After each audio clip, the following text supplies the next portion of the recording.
ശബരിമല വിഷയം ഇപ്പോ നമ്മൾ വിചാരിച്ച രീതിയിലേക്കല്ല പോകുന്നത്. അതിലും വലിയ തിമിംഗലങ്ങൾ, കോടതി പറഞ്ഞതുപോലെ തന്നെ സ്രാവുകളൊക്കെ ഇതിലുണ്ട് എന്നുള്ളത്. പല പല നേതാക്കന്മാരുമായൊക്കെ ഇവർ ഫോട്ടോ ഇടുന്നത്, അല്ലെങ്കിൽ ഈ ഉണ്ണികൃഷ്ണൻ പോറ്റിയുടെ ബന്ധം. ഇപ്പൊ ഡി മണി എന്ന് പറയുന്ന ഒരാൾ വരുന്നു, രമേശ് ചെന്നിത്തല പറയുന്ന 500 കോടിയുടെ ഈ സ്വർണ്ണക്കടത്ത് സ്പെസിഫൈ ആയ ഒരു തുക പറയുന്നു. അപ്പോ ഇതൊക്കെ ഇപ്പൊ രാഹുൽ ഈശ്വർ നേരത്തെ തന്നെ ഇത്തരം ഒരു കാര്യങ്ങളൊക്കെ, ശബരിമലയിലെ പല കാര്യങ്ങളും മറയ്ക്കാനാണ് പല തരത്തിലുള്ള കാര്യങ്ങളൊക്കെ രംഗത്ത് കൊണ്ടുവരുന്നതും എന്നൊക്കെയുള്ള കാര്യങ്ങൾ നേരത്തെ തന്നെ പറഞ്ഞതാണ്. പക്ഷേ വിശ്വാസികൾ യഥാർത്ഥത്തിൽ അയ്യപ്പൻ അവിടെ ഉണ്ടോ എന്ന് പലരും, നമ്മുടെ ടോക്കിന് താഴെ വന്ന് പലരും ചോദിക്കുന്നുണ്ട്. ഇനി നമ്മൾ അയ്യപ്പനെ തൊഴാനായി ശബരിമലയിൽ പോണോ? എവിടെയെന്ന് പറഞ്ഞാൽ അവിടെ പോയി തൊഴുതാൽ പോരെ? ആ രീതിയിലേക്ക് വരെ കാര്യങ്ങൾ എത്തുന്നു. സത്യത്തിൽ എന്താണ് ശബരിമലയിൽ സംഭവിക്കുന്നത്? ഇതിലെ 2-3 കാര്യങ്ങൾ നമ്മൾ ശ്രദ്ധിക്കണം. ഒന്ന്, ശബരിമലയിൽ എന്തായാലും സ്വർണ്ണക്കൊള്ളം നടന്നു എന്ന കാര്യത്തിൽ ആർക്കും സംശയമില്ല. ഇനി അതിന്റെ ഉത്തരവാദിത്തം ആർക്കാണെന്നുള്ള അന്വേഷണമാണ്. യഥാർത്ഥത്തിൽ ഇതിലെ പരാതിക്കാരൻ എന്ന് പറയുന്നത് ബഹുമാനപ്പെട്ട ഹൈക്കോടതിയാണ്. ഹൈക്കോടതി സ്വമേധയാ കേസോ സുവോമോട്ടോ കേസോ എടുത്താണ് മുമ്പോട്ട് പോയത്.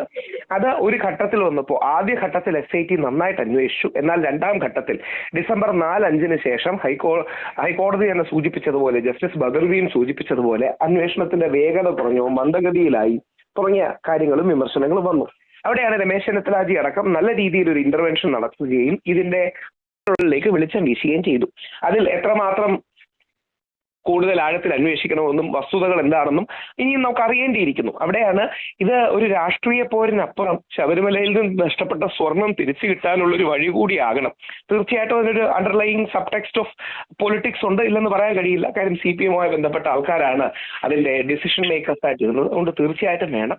പക്ഷേ യഥാർത്ഥത്തിൽ സ്വർണം നഷ്ടപ്പെട്ട സ്വർണം എവിടെ, അത് തിരിച്ചു പിടിക്കണം.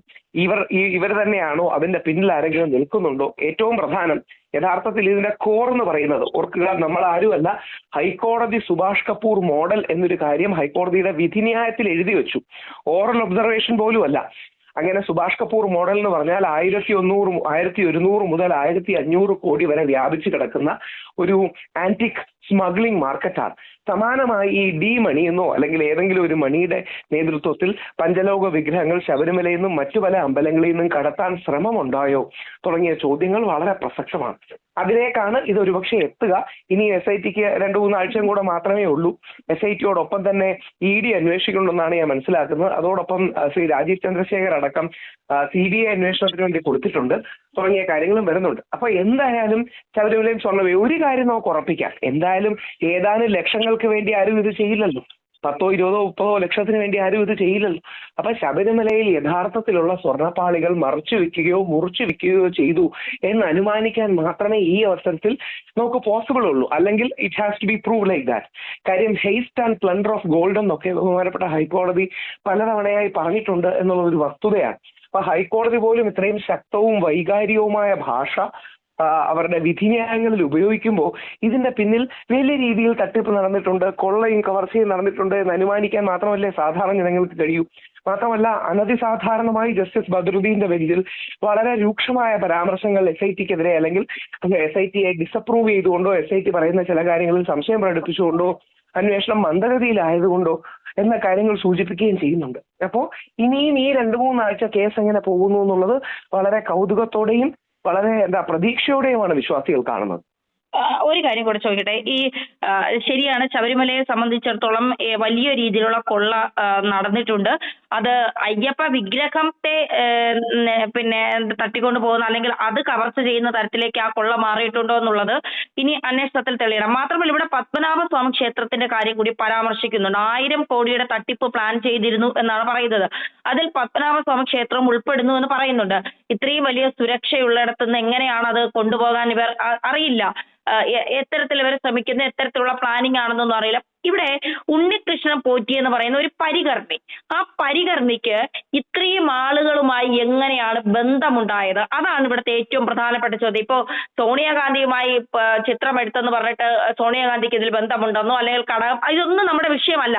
നമ്മൾ ചോദിക്കുന്ന ഒരൊറ്റ ചോദ്യം, ഒരു പരികർമ്മിയായ 2007 ശബരിമലയിൽ എത്തിയ ഒരു പരികർമ്മി, ആ പരികർമ്മിയായ ഉണ്ണികൃഷ്ണൻ പോറ്റിക്ക് എങ്ങനെയാണ് ഈ ഉന്നത രാഷ്ട്രീയ നേതാക്കളുമായുള്ള ബന്ധം എങ്ങനെയാണ്? അതെങ്ങനെയാണ് രാഹുൽ ഈശ്വർ കാണുന്നത്? ഉണ്ണികൃഷ്ണൻ പോറ്റി ഏകദേശം 10 വർഷം മുമ്പ് കീശാന്തിയുടെ അസിസ്റ്റന്റ് ആയിട്ട് വന്നതെന്നൊക്കെയാണ് പറയപ്പെടുന്നത്. 10-15 പല കണക്കുകളുണ്ട്. ചില ആൾക്കാർ 2017 പറയുന്നു, ചില ആൾക്കാർ 2013 പറയുന്നു. വ്യത്യസ്ത കാര്യങ്ങൾ ടി വിയിലും മാധ്യമങ്ങളിലും കേൾക്കുകയുണ്ടായി. അപ്പൊ ഉണ്ണികൃഷ്ണൻ പോറ്റിക്ക് വ്യത്യസ്ത ഭാഷകൾ അറിയാമെന്ന് പറയുന്നു. പ്രത്യേകിച്ച് കന്നഡയും തമിഴും അടക്കം ഫ്ലുവന്റായി സംസാരിക്കുമെന്ന് പറയപ്പെടുന്നു. അപ്പൊ അങ്ങനെ പലരോടും ഇയാൾ ബന്ധം സ്ഥാപിക്കുകയും അവിടുത്തെ ഒരു സ്ട്രോങ് ബിനാമിയായി പ്രവർത്തിക്കുകയും ഇടനിലക്കാരനായി മാറുകയും ഒക്കെ ചെയ്തു എന്നുള്ളതാണ് നമ്മൾ മനസ്സിലാക്കുന്ന അസംഷൻ. അപ്പോ ആ രീതിയിൽ പോകുന്നു. 2, അയ്യപ്പ വിഗ്രഹത്തിനൊന്നും ഒന്നും പറ്റിയിട്ടില്ല എന്ന് തന്നെയാണ് എന്റെ വിശ്വാസം. അങ്ങനെ തന്നെയാണ് ശരി. കാര്യം അത് ശ്രീകോവിലിനുള്ളിൽ ഇരിക്കുന്നതാണ്. അങ്ങനെ ശ്രീകോവിലിന് ഉള്ളിൽ അങ്ങനെ കയറുകയോ മറ്റു കാര്യങ്ങളൊന്നും ചെയ്യാൻ കഴിയില്ല. അപ്പൊ അതുകൊണ്ട് ഇപ്പൊ വിഗ്രഹത്തിന് എന്താ പറയുന്നത്, അത് വിശ്വാസികൾക്ക് വേദന ഉണ്ടാക്കുന്ന ഒരു കാര്യമാണെന്നുള്ളൂ മാത്രം ഞാൻ സൂചിപ്പിച്ചതാണ്. അപ്പൊ എന്തായാലും ഉണ്ണികൃഷ്ണൻ പോറ്റി എന്ന് പറയുന്ന വ്യക്തിക്ക് ഉന്നത ബന്ധങ്ങളുണ്ടെന്ന കാര്യത്തിൽ സംശയമില്ല. അദ്ദേഹം ഇപ്പോ മുഖ്യമന്ത്രിയോടൊപ്പം ഉള്ള പരിപാടിയിൽ പങ്കെടുക്കുന്നു, സോണിയാഗാന്ധിയുടെ കാര്യത്തിൽ പങ്കെടുക്കുന്നു, അല്ലെങ്കിൽ മറ്റു പല നേതാക്കളോടൊപ്പം കാണുന്നു. ആ രീതിയിൽ വർഷങ്ങൾ കൊണ്ട് അയാൾ നിർമ്മിച്ചെടുത്തൊരു നെറ്റ്വർക്കോ ബന്ധമോ ആയിരിക്കാം. അതിനെ ഈ കാര്യത്തിന് വേണ്ടി ദുരുപയോഗം ചെയ്തു എന്നുള്ളതാണ് യഥാർത്ഥത്തിൽ പ്രശ്നം. പക്ഷെ ഇപ്പം കേസ് ഡിസൈൻ പോകുന്നത്, അതായത് എല്ലാ കേസിനും ഒരു ഡിസൈൻ ഉണ്ട്. ആ കേസ് ഡിസൈൻ ഇപ്പോൾ പോകുന്നത് ഉണ്ണികൃഷ്ണൻ പോറ്റിയും ചില ഉദ്യോഗസ്ഥരും മാത്രം നടത്തിയ തട്ടിപ്പ് എന്ന രീതിയിലേക്ക് ഇത് കുറച്ചു കൊണ്ടുവരാനുള്ള ഒരു ശ്രമം നടക്കുന്നുണ്ടോ എന്ന് സംശയിക്കേണ്ടിയിരിക്കുന്നു. ഇത് പലപ്പോഴും ടെസ്റ്റ് ബൈ പോളിസി അല്ലെങ്കിൽ നയപരമായ കൊള്ളയാണ് എന്ന് ഞാൻ പലപ്പോഴും ചൂണ്ടിക്കാണിച്ചിട്ടുണ്ട്. അത്തരം ആംഗിളുകൾ മാറ്റി ഉണ്ണികൃഷ്ണൻ പോറ്റി അടക്കം കുറച്ച് ഉദ്യോഗസ്ഥരിലേക്ക് മാത്രം ഇത് കോൺസെൻട്രേറ്റ് ചെയ്യുന്ന ഒരു ദുരവസ്ഥയിൽ ഇപ്പോൾ എത്തി നിൽക്കുന്നു എന്നുള്ളത് സത്യമാണ്. ഇനിയും SIT ഇനിയും ട്രാക്ക് മാറുമോ എന്നറിയില്ല.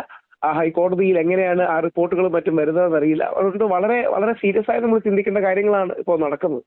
ഈ SITക്ക് ഈ കേസിൽ പരിമിതികൾ ഉണ്ടെന്ന് തോന്നുന്നുണ്ട്. കാരണം പല ആളുകളെയും അറസ്റ്റ് ചെയ്യാൻ പോകുമ്പോൾ അത് CPM വേണ്ടപ്പെട്ടവരായിരിക്കും, അല്ലെങ്കിൽ മറ്റു രാഷ്ട്രീയ പാർട്ടികൾക്ക് വേണ്ടപ്പെട്ടവരായിരിക്കും. ഇവർ അറസ്റ്റ് ഇപ്പൊ ശങ്കർദാസിനെ എന്തുകൊണ്ട് അറസ്റ്റ് ചെയ്തില്ല, അല്ലെങ്കിൽ ചോദ്യം ചെയ്യാൻ പോലും വിളിപ്പിച്ചില്ല എന്നുള്ള കോടതിയുടെ രൂക്ഷ വിമർശനമുണ്ട്. വിജയകുമാറിന്റെ കാര്യത്തിലുണ്ട്. ഇവരെയൊന്നും ഇതുവരെ വിളിപ്പിച്ചതായിട്ട് കണ്ടിട്ടുമില്ല, കോടതി പറഞ്ഞിട്ട് പോലും. അപ്പോ SIT ഇത് അന്വേഷിച്ചാൽ കൃത്യമായ ഉത്തരം പുറത്തു വരും. അതായത് ഇത് സാധാരണക്കാരന്റെ പണമാണ് അപഹരിച്ചുകൊണ്ട് പോയിരിക്കുന്നത്. ഇത് ഏതെങ്കിലും രാഷ്ട്രീയക്കാരന്റെ വീട് കൊള്ളയടിച്ചതോ അല്ലെങ്കിൽ ഏതെങ്കിലും വ്യവസായിയുടെ വീട് കൊള്ളയടിച്ചതോ അല്ല. ഇത് സാധാരണക്കാരൻ എന്റെ വിശ്വാസത്തെ കൊള്ളയടിച്ചു കൊണ്ടുപോയതാണ്. അപ്പൊ സാധാരണക്കാർക്ക് ഇത് ചോദിക്കാനുള്ള അവകാശമുണ്ട്. ആ സാധാരണക്കാരന്റെ ഭാഗത്തു നിന്നാണ് കോടതി ചോദിക്കുന്നത്. തീർച്ചയായിട്ടും SITക്ക് ഇതിൽ പരിമിതികൾ ഉള്ളത് കൊണ്ട് കേസിൽ നിന്ന് SITയെ മാറ്റി നിർത്തേണ്ടതിന്റെ ആവശ്യകതയില്ലേ? അല്ല, 2 കാര്യങ്ങളാണ്. ഒന്ന്, SIT ആദ്യ ഘട്ടത്തിൽ നന്നായി അന്വേഷിച്ചു എന്നാണ് നമ്മൾ മനസ്സിലാകുന്നത്. എന്നാൽ രണ്ടാമത്തെ ഘട്ടത്തിൽ ഇലക്ഷനോടെടുത്തപ്പോൾ SITക്ക് ഒരു മെല്ലപ്പോക്ക് ഉണ്ടായി. 2, ആത്യന്തികമായി എന്ത് പറഞ്ഞാലും SIT കേരള ഗവൺമെന്റിന്റെ താഴെയുള്ള ഒരു വിഭാഗമല്ലേ. അതായത് ശ്രീ പിണറായി വിജയൻ ഭരിക്കുന്ന ആഭ്യന്തര വകുപ്പിന്റെ താഴെയുള്ള പോലീസിന്റെ ഒരു വിഭാഗം മാത്രം, അല്ലെങ്കിൽ ഒരു കോൺസ്റ്റിറ്റ്യൂഷൻ മാത്രമാണ് ഈ SIT എന്ന് പറയുന്നത്. അപ്പൊ അവർക്ക് സ്വാഭാവികമായ പരിധി കാണില്ലേ. അവർ ആത്യന്തികമായി റിപ്പോർട്ട് ചെയ്യുന്നത് ബഹുമാനപ്പെട്ട മുഖ്യമന്ത്രിയോടോ ദേവസ്വം മന്ത്രി അല്ലെങ്കിൽ പോലീസ് മന്ത്രി ആഭ്യന്തരമന്ത്രിയായ മുഖ്യമന്ത്രിയോട് തന്നെയല്ലേ. അവിടെയാണ് ഈ CBI അടക്കമുള്ള അല്ലെങ്കിൽ ആവശ്യങ്ങൾ വരുന്നത്. പക്ഷെ ഹൈക്കോടതിയുടെ മേൽനോട്ടത്തിലാകുമ്പോൾ നമുക്കത് പ്രതീക്ഷയോടെ കാണാം. ബഹുമാനപ്പെട്ട ഹൈക്കോടതി ഇത് വളരെ സീരിയസ് ആയി കാണുമെന്നും ഹൈക്കോടതിയുടെ മേൽനോട്ടത്തിലുള്ള ഡയറക്ട് സൂപ്പർവിഷനിലുള്ള പോലീസ്, CBI, ED അടക്കമുള്ള ഏത് ഏജൻസി ആണെങ്കിലും കുഴപ്പമില്ല. ഇതിന്റെ സത്യം എന്താന്ന് പറഞ്ഞാൽ വെളിയിൽ വരണം. നാളെ ഇതേപോലൊരു കള്ളത്തരം നമ്മുടെ ബാക്കി അമ്പലങ്ങളിൽ സംഭവിക്കരുത്. ഏറ്റവും വേദനാജനകരമായ കാര്യമാണ് സംഭവിച്ചത്. കാര്യം അത്രയും കോടിക്കണക്കിന് ജനങ്ങളുടെ വിശ്വാസത്തെയാണ് അവർ വെല്ലുവിളിച്ചത്. ധന്യാജി പറഞ്ഞ പോലെ വിശ്വാസത്തെയാണ് യഥാർത്ഥത്തിൽ കൊള്ളയടിച്ചത്. അപ്പൊ അതുകൊണ്ട് ആ സീരിയസ്നെസ്സിൽ ഈ വിഷയം എടുക്കണം. SIT ഇനി അന്വേഷണത്തിൽ നിന്ന് മാറ്റാൻ പറ്റില്ല, പ്രായോഗികമായി പറ്റുമെന്ന് എനിക്ക് തോന്നുന്നില്ല. കാര്യം ഇത്രയും അഡ്വാൻസ്ഡായി. അതുകൊണ്ട് SIT അന്വേഷിക്കട്ടെ. അതോടൊപ്പം ഹൈക്കോടതി മറ്റൊരു ഏജൻസിയും കൂടി അന്വേഷിക്കണോ എന്നുള്ളൊരു കാര്യം തീരുമാനിക്കുകയും കൂടെ വേണം. അപ്പൊ ആ അർത്ഥത്തിൽ മറ്റൊരു ഏജൻസിയും കൂടി, ഇപ്പൊ ED ഓൾറെഡി അന്വേഷിക്കുന്നുള്ളതാണ് ഞാൻ മനസ്സിലാക്കുന്നത്. അതോടൊപ്പം CBIയോ വേറൊരു ഏജൻസിയോ കൂടി വന്നു കഴിഞ്ഞാൽ നമുക്ക് കുറെ കൂടെ ഡീറ്റെയിൽസ് ഈ വിഷയത്തിൽ കിട്ടും. ഓക്കെ, വളരെ നന്ദി രാഹുൽ സർ. Thank you.